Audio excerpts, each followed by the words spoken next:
Кашель – явление нередкое, и многие считают, что могут справиться с ним самостоятельно, например, с помощью народных средств или разрекламированных препаратов.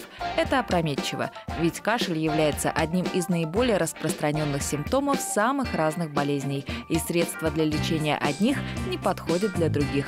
Так что же такое кашель и как его лечить? Кашель – это, наверное, скорее всего, какой-то защитно-приспособительный механизм, который направлен на очищение нижних дыхательных путей от всего ненужного. Кашель может быть симптомом различных болезней, различных органов и систем. Например, при паразитарных заболеваниях. Чаще всего кашель является проявлением каких-то простудных заболеваний, вирусной или бактериальной этиологии.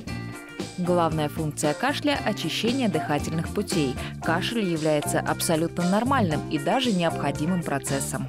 Итак, с помощью кашля удаляется мокрота из бронхов, и это полезно. В таких случаях назначают отхаркивающие средства. При сухом кашле его надо смягчить и уменьшить обезболивающими препаратами. Их надо применять на ночь, чтобы кашель не мешал больному спать. Препараты от кашля пользуются повышенным спросом в основном в осенне-зимний сезон, и весенний также сезон характеризуется повышенным спросом, потому что влажно, холодно, люди пристужаются.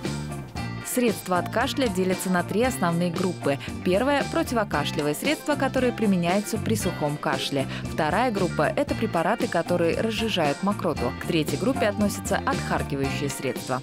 И последнее – нельзя давать противокашлевые препараты, если неизвестна причина кашля. Этим можно серьезно ухудшить положение больного. Также без назначения врача не следует пользоваться антибиотиками. Они не помогут, если кашель вызван тем или иным вирусом.